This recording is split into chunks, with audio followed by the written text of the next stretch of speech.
gusto nga masapulot.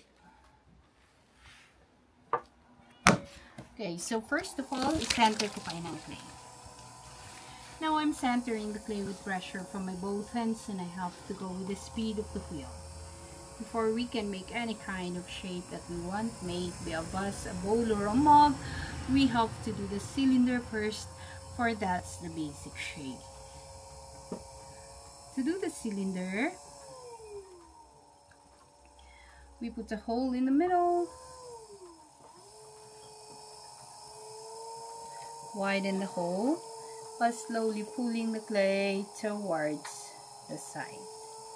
At this point, with controlled pressure from my both hands, I'm going to compress the clay together here at the very bottom, and then slowly pull it up to the tip of the clay.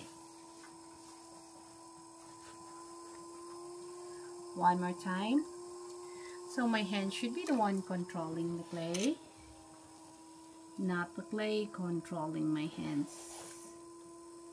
Whenever I pull it up, I have to do it gradually to maintain the centerness and for it not to collapse.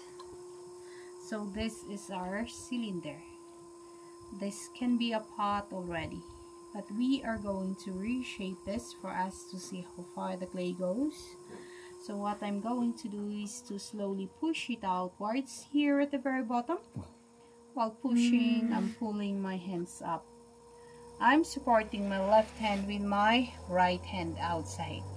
Here in the middle, pressure from my right, I'm pushing it inwards, slowly pulling it up, supporting it with my left hand inside, and then I'm going to push it outwards at the very top to make a flower vase. So pretty. You can even make it smaller a bit here at the very middle, but slowly pushing it in while pulling the clay Amazing. up to the top. Nice. And if you want this to be a water container, we can just put a spout like that. Oh. So what we do here, we air dry it for 5 days. After 5 days of air drying, kapag leather dry na po siya, we come back, we trim the bottom, then we put a handle on it. Istimod lang itayong kabilan is any kind of decorations that we want to enhance the beauty. Then i-air dry mi kasi is 1 month. Dakamit i-uto is ng oven for 8 hours of firing. Unsad kami tap na mong cool down sa oven, we come back, bring out the pieces, then we apply the glazes. Ng glazes, dito sa mangitid si color can shininess upon it, but it's not like paint that you just apply to it, you can see the color immediately. We have to cook them again to a certain temperature before the beauty of each piece will come out. They are very good for food containers, they're microwavable, and of course the color doesn't fade. So kaya ito good, I will try. Hold the clay. Put your 2 thumbs in the middle. Push slowly, push it downwards to make a hole. Sige, diretso lang. Push down, down. Now, tama na. Tama na. Widen it by pulling the clay towards the side. Slowly remove your hands. Remove your hands. Okay. Sige, pakitaan lang na lang. Now, may hold your hands. We're going to do the cylinder together. We're going to relax. Relax. Ano mo susir ng tamos ng wara. May pressure dapat. Relax lang. And then slide it up. Slide it up. Okay. One more time. One more time. You are putting pressure from your thumb outside and from your fingers outside. Please, do not put pressure. Sorry. Ati mo gagan andi. Ilang po day? Magaysam. Ilang po day na ilang. Okay. Relax and then slide. Up. Well, may pressure dapat. Up to the tip. That's your basic shape into a bowl. Okay. Ikaw siya taas ito ko. Basit tayo di. Minti-impis na awan. Baka namadala ako. Don't put pressure, please. Okay. Both hands, magkatapat dapat. Talaan tanan clay ay di baba. So, sarang tayo sinanga to. Relax, and slide. up to take. Okay, one more time. One more time. That's your It's basic. you controlling the clay, not the clay controlling you. Now you are going to widen that into a bowl. Bowl ng beginner shaped ako. So ng 4 fingers may. You're going to use this part, not your fingertips. So here at the very bottom. And then slowly pull it up to up, up. Bakit mo tayo slowly? Okay? One more time. You do it alone. Push out muna.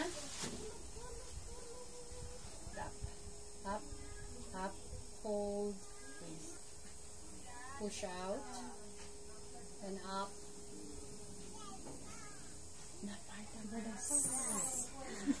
Mapayata. Nanlima ay sana. Sige. You're going to push it out. Ito ng fingertips. Okay. You have to stay there longer and stronger a bit.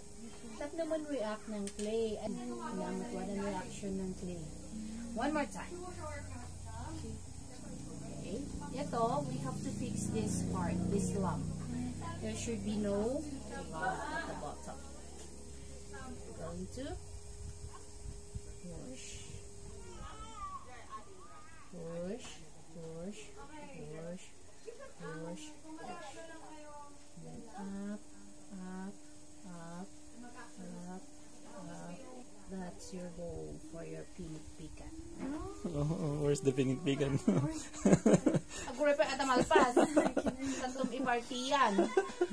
Kuli ko yun.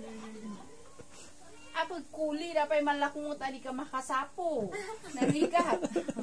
How ni yun adi? Shake mo pa yun. Naligat mo talaga. The most hard things to make are the small ones and the big ones. Flat ones, flat ones.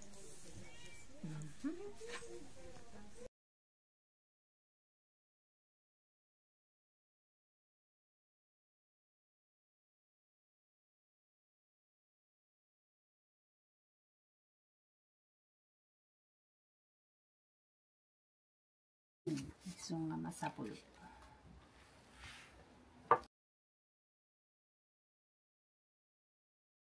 So my hand should be the one controlling the clay, not the clay controlling my hands. Collapse. So this is our cylinder.